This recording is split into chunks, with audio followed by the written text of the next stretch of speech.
আস্তাগফিরুল্লাহ এক অলৌকিক তাসবিহ। আস্তাগফিরুল্লাহ অর্থ আমি আল্লাহর কাছে ক্ষমা চাইছি। এই ছোট্ট বাক্যটি দেখতে সাধারণ মনে হলেও এর ভেতরে লুকিয়ে আছে অপার শক্তি। এটি সবচেয়ে ছোট ইস্তেগফার হলেও যারা একে নিয়মিত পড়েন তাদের জীবনে আল্লাহ তাআলা এমন সব দোয়া কবুল করে নেন যা তারা কল্পনাও করতে পারেন না।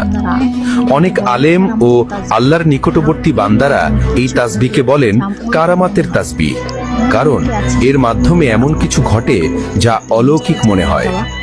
এমন অনেকেই আছেন যারা কেবল আস্তাগফিরুল্লাহ পাঠ করতে করতে আল্লাহর দরবারে মুস্তাজাবুদ দোয়া অর্থাৎ দোয়া কবুল হওয়া মানুষ হয়ে যান।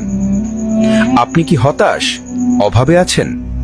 জীবনে হতাশা ঘিরে ধরেছে, অর্থ কষ্টে দিন কাটছে, গুনাহের বোঝা ভারী হয়ে গেছে, ভালো জীবন সঙ্গী খুঁজে পাচ্ছেন না, বারবার দোয়া করেও ফল পাচ্ছেন না?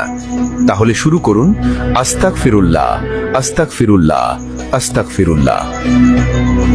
নবী করিম সাল্লাল্লাহু আলাইহি ওয়াসাল্লাম বলেছেন, সুসংবাদ তার জন্য যার আমলনামায় অনেক ইস্তেগফার লেখা রয়েছে। মুসনাদে আহমদ। কখন পড়বেন? আপনি যে কোনো সময় এই তাসবিহ পাঠ করতে পারেন। বসে, শুয়ে, হাঁটতে হাঁটতে, গাড়িতে, কাজের ফাঁকে, শুধু টয়লেট ছাড়া। এই ছোট্ট বাক্যের মাধ্যমে আপনি আল্লাহর রহমত ডেকে আনছেন, যা হয়তো একদিন আপনার জীবনের চিত্রই বদলে দেবে।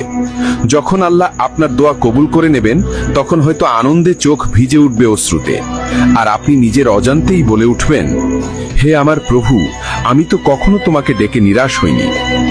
সূরা মারিয়াম আয়াত 4। হে আমার প্রতিপালক, আমি তো কখনো তোমাকে ডেকে নিরাশ হইনি। আসুন আমরা সবাই ইস্তেগফারকে জীবনের অভ্যাসে পরিণত করি। আল্লাহ আমাদের সব গুনাহ মাফ করে দিন এবং তার রহমতের দ্বার উন্মুক্ত করে দিন। আমিন। ভিডিওটি ভালো লাগলে অবশ্যই বন্ধুদের কাছে শেয়ার করে দিবেন। ধন্যবাদ সবাইকে। মুসলিম হলে ভিডিওতে একটা লাইক দিবেন।